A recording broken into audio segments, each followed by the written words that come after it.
Hi friends, welcome back to my channel. I'm so happy that you are here. I'm Elle, and today we're going to be talking about why I am leaving Seattle again. This is a video for you if you live in Seattle and you maybe feel completely disoriented and discombobulated for what the city has become. This is the video for you if you don't live in Seattle, but you live in your hometown and are distinctly uncomfortable with how much things have been changing with gentrification, hyper overdevelopment. This is for you if you are thinking about moving to Seattle, especially if you're someone who looks like me and you don't know what it might be like for you to move to this city. This is a video for you if you used to live in Seattle and you're nostalgic and you're thinking about moving back. And this is for you if you were just nosy like me and want to be in the who's it's and the what's it's and are curious about what it might be like for someone, multi-generational, foundational Black American woman who was born and raised in Seattle, Washington, and now in 2024 is really done and over with the city. So leave me a comment and tell me, where are you from?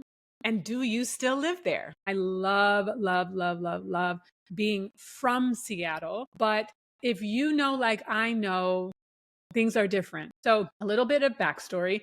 I was born and raised in Seattle, Washington. I'm the first generation in my lineage that I know of who was born above the Mason-Dixons. My mother's originally from Texas. She moved to Seattle in the early 70s and has been living here ever since. My father is also from Texas. And so I come from two deeply Southern foundational Black Americans, which basically means we've been here for centuries. Okay, we the ones who built the country. My childhood was in the 80s in Seattle, and I've always lived in Seattle proper. I know some people try to claim Seattle, but they're really from Tacoma or Everett or Enumclaw or Puyallup. But I'm from Seattle, the city. Born in the city, raised in the city, have always lived in the city when I lived here. I don't like people claiming they're from Seattle if they're not from Seattle, because my philosophy is if where you're from has a mayor, that's where you're from, boo-boo. If you're from somewhere that's unincorporated, then you can claim Seattle because you don't have an actual mayor. But if you have someone who's mayoring and governing your city, that's where you're from. And you know what it's like to be from there. You don't know what it's like to be from Seattle. Okay, I'm going to get off my soapbox. My zip code that I was raised in is 98118, which during the time that I was growing up was the most racially diverse zip code literally in the country. My neighbors were Asian, white, Black, old, young. It was very much a Mayberry kind of neighborhood. Shout out Seward Park. If you're from Seattle, you know, you know. And I love, love, love being from that neighborhood. I love being born and raised in Seattle during a time. I grew up in the 80s and the 90s, class of 97. I came up in the grunge era. So there was grunge, hip hop, jazz, R&B, everything was going on. What is very important for you to know, during the time that I grew up, the Black population of Seattle was 10% in 1990, which compared to some places isn't enormous, but for Seattle, that was significant. And this was pre-gentrification, pre-development. And so we had one predominantly Black neighborhood called the Central District, the CD. That's where everything really happened, everything Black. We had Black organizations, Black community centers, Black churches, Black community organizations. Mostly everything that was Black was happening in the Central District, which was our one Black neighborhood. Now, people came from all over the city to go to church, to go to community organizations, community events, visit their friends and family. Like that was our core, that was our hub, that was our central area, because it was also very central. And you know what happens when there are central neighborhoods that are historically Black, that are very close to other things that people want to go to, they get gentrified. So now in 2024, the Black population of Seattle is down to 6.1%. So if you know 10% isn't a lot to start out with, now it's down to 6% because we have been priced out of everything. So the city that I grew up in, the richness that I grew up in, the love of the city that I grew up in, because although I didn't live in the CD, everything else I did from birth, including before school, after school, my doctors, every single thing, church, everything I did was in the Central District, except middle school, high school, and where I lived. Everything else I did in the CD. Gentrification also just hits really hard when you only have one Black neighborhood. So I lived in Atlanta for 12 years in the West End, pre-gentrification, when Spelman was still surrounded by public housing. Yes, Atlanta has been very gentrified, but Atlanta is still a predominantly Black city. So when other places that have larger Black populations get gentrified, there are still other Black neighborhoods to go to. There's still Black businesses. There's still places that, even if they're smaller pockets, there are still places that Black people can thrive and feel at home for the most part. I am not pro gentrification. It is ravenous neo-colonization. It is the bane of my existence. So I'm not trying to justify it or rationalize it or say it's not that bad anywhere else. I'm naming that when, like in Seattle, you have one Black neighborhood, which we had the Central District, when that gets gentrified, the devastation is so deep because there's no other historically Black neighborhood with all the institutions and resources and families and communities. Once those are gone, we're just like sand in the wind. That is also why it hits so hard here, because even though when I see people and I go out and I connect and we all bemoan old Seattle and the hyper gentrification and hyper overdevelopment that has become Seattle, there's nothing we can do to create what we grew up in, the city that we all know and love, because there is nowhere else in the city that has that same experience. And it's heartbreaking. I appreciate that that's the city that raised me, but there's not enough here for me personally to kind of shape back into the city I desire to live in as an adult, unfortunately. In 2024, the city that raised me, it doesn't exist anymore. The CD exists, but it's an echo of what it used to be. And there are some significant businesses and institutions that are holding it down and really trying to maintain and keep a Black presence in the Central District so that we don't completely disappear into the ether. But for the most part, if you come to Seattle, you're going to be, one, looking for Black people. Where are we? You won't even necessarily know that the CD used to be a Black neighborhood. And two, you can't be like, oh, I can see that, right? Oh, I can see how this used to be Black. You won't, right? The city, the vibrance of Blackness, the vibrance of community, the vibrance of interconnectedness that I grew up in, you can't even imagine it based on how the Blackness of Seattle has been so deeply devastated and so deeply removed because of gentrification and overdevelopment. I start out by talking about gentrification because it is the most significant thing. Everything else I'm going to tell you about why I'm leaving Seattle matters to me for sure, but it wouldn't matter as much if there was a Black neighborhood that held me, where I felt seen and supported and affirmed. Like, the weather wouldn't be that bad if I could walk down the street and see Black people also walking down the street, right? If I could see elders out on the corner, if I could see young Black kids playing on the street.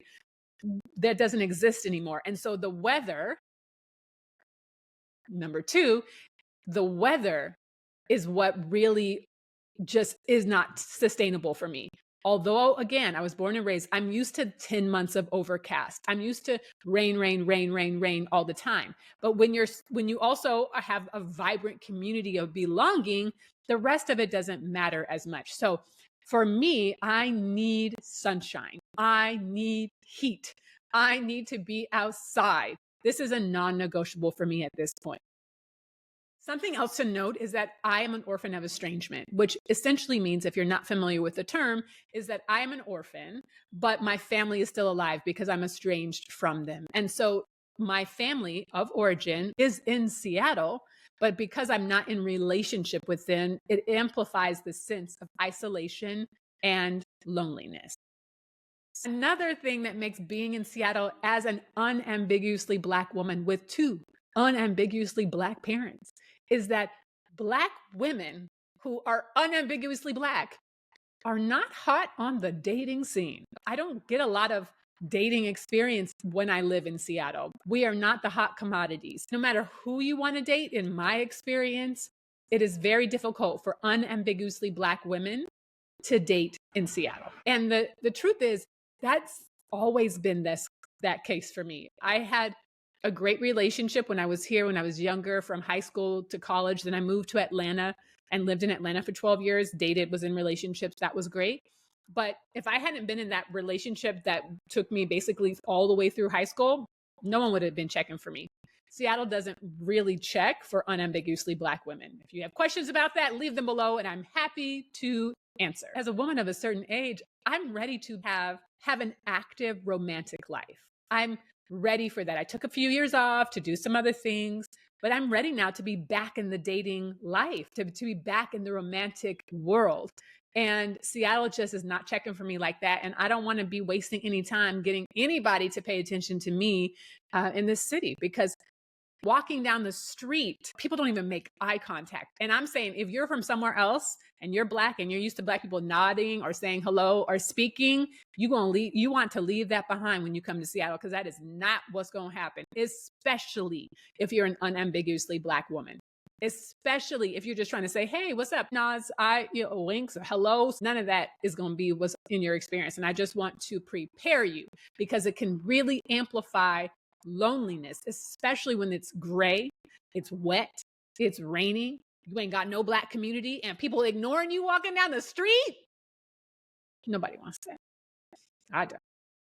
Another reason that I am ready to leave Seattle is because I want to be somewhere that my money goes far. There's a lifestyle that I enjoy, but also need as a neurodivergent person. I need more support to make my life easier and to flow, including domestic support. Although I do have an occasional house cleaner, I need to be in a culture where that's just easily more affordable financially. And Seattle has a delicious food scene. There's so much good food here. I need to be somewhere where eating out and feasting on all the things that I love isn't going to break the bank if I want to eat out and enjoy good food as often as I want to. I live in artist community. I pay a really great amount for my unit. I was on the waiting list for 2 years. Then you have to apply. You have to have an interview. So I've been in my space for almost 10 years now. And my rent is actually really great. It is not market value, so I pay way less than my market value.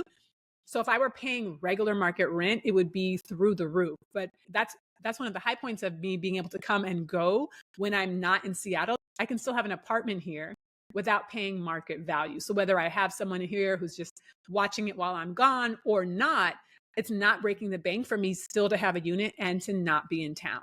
So that's one of the benefits. But other than that, the cost of living in Seattle is pretty high. And like I said, if I didn't have this particular space in this particular building, my rent would be astronomical. And so I want to be somewhere where my dollar goes farther, where money can get me more than living in Seattle. And again, there are lots of different resources and abilities to do things in the city. But contending with everything else, the weather, the lack of Black people, the lack of deeply rooted community, all of those things compounded really don't make the rent and the available resources worth it. The other thing, this is particularly for you if you are nomadic or traveling, or you're from someplace but have spent time other places in your adulthood and you're coming home, especially if you're orphan of estrangement or you are estranged from your family, because that's my case. I've spent most of my adulthood, and especially the last 10 years or so, 10, 15 years or so, living in Atlanta, Mexico, Thailand, Rwanda, and California. I've been back in Seattle for a year now.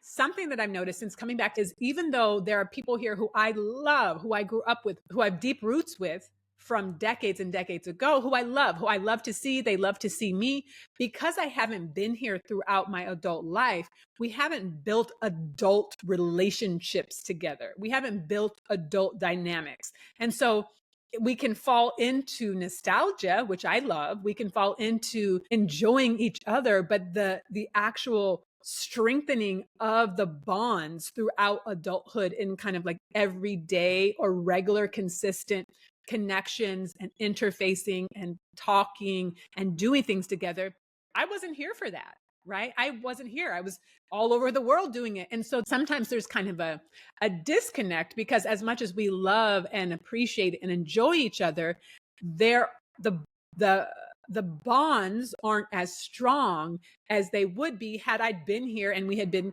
continually actively pouring into our friendships and our relationship with each other over time.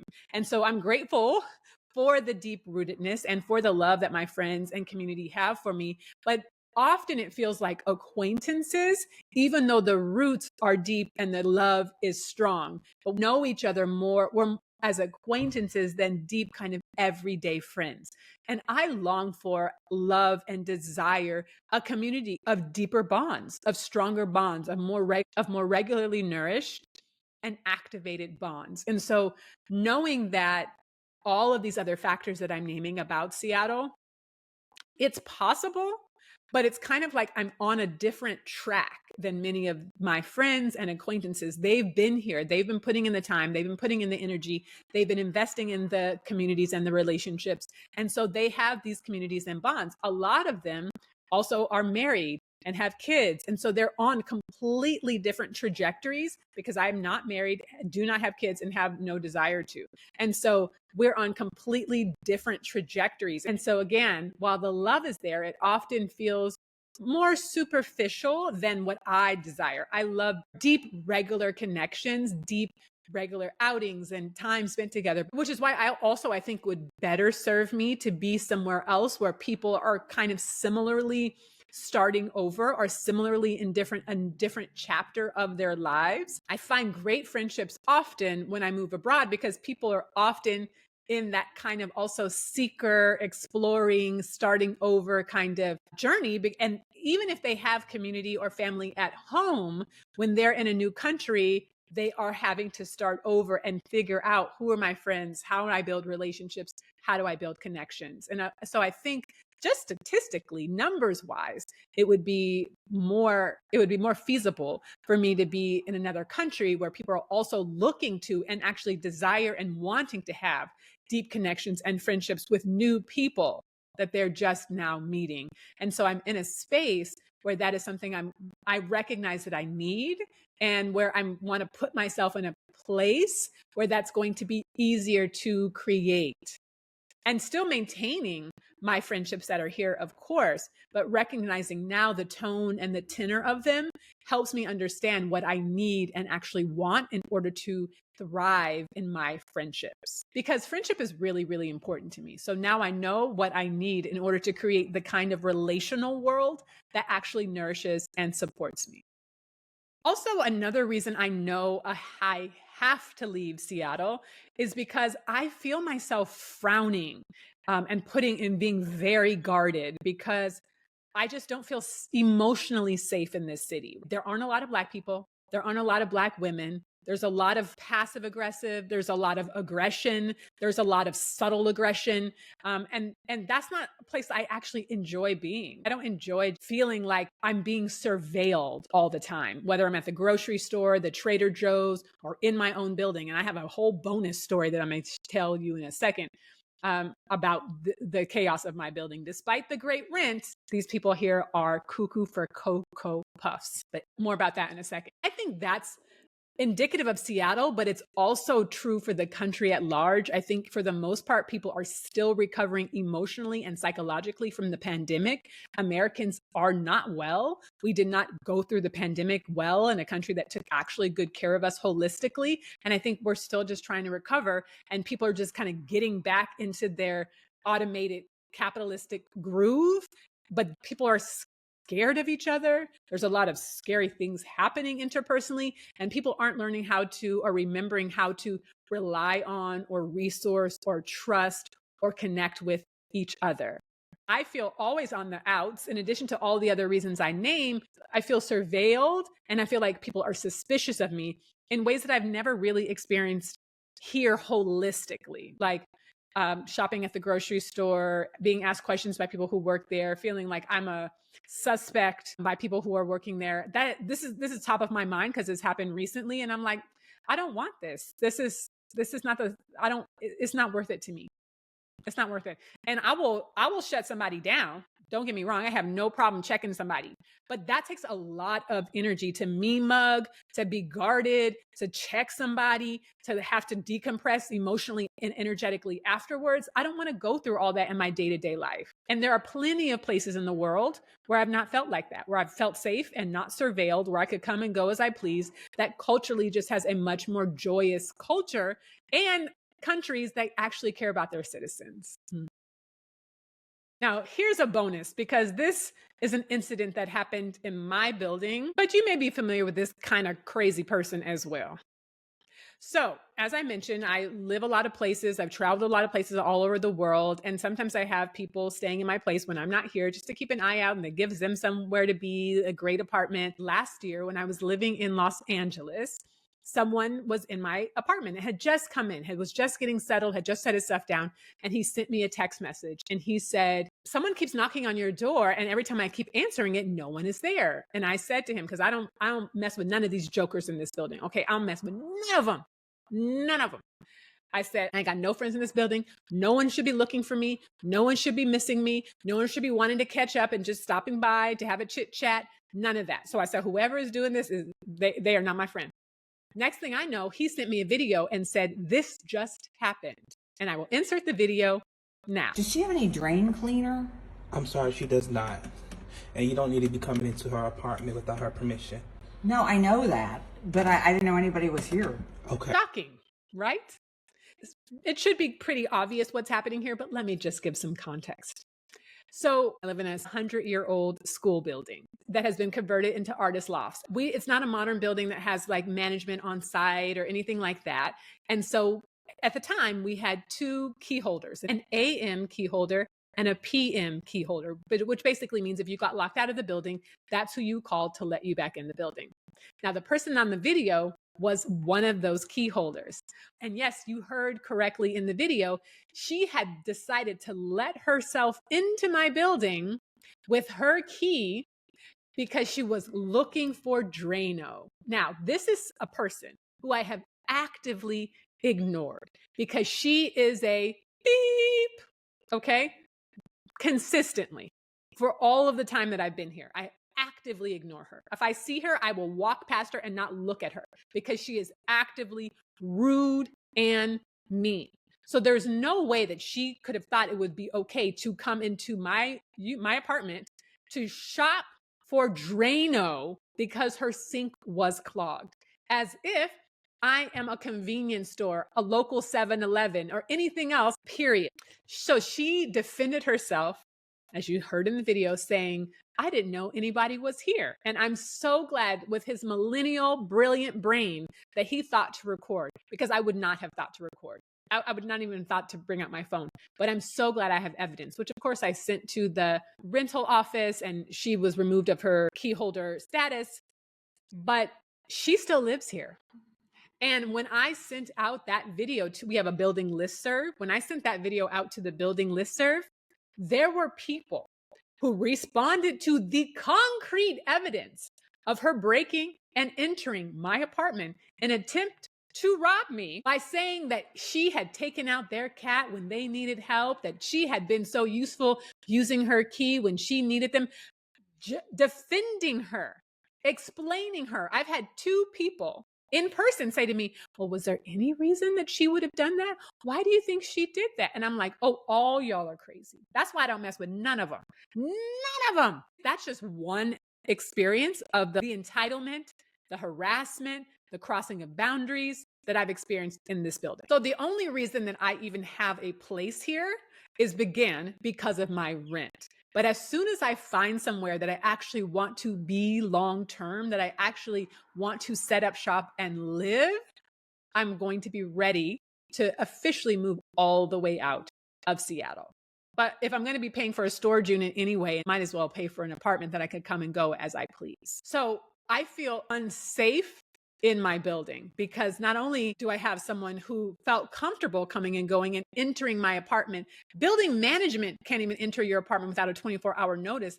He had not recorded her, I would not have known that she was entering. And because It was the first day that he had gotten to my apartment. I'm 100% confident that she had done that before. She just wasn't expecting to get caught. Now, of course, I have a Ring camera outside of my unit, the only one in the building. I'm like, I'm not trusting none of y'all jokers. But again, this is a temporary fix, and I'm very grateful that I have my home that I have now so that I can be here as I'm shopping for new places to live all over the world. In sum, I love Seattle. I love being from Seattle. There are so many things I love about Seattle. I'll make a separate video just celebrating and singing its praises. But it's not sustainable for me to continue living here into adulthood.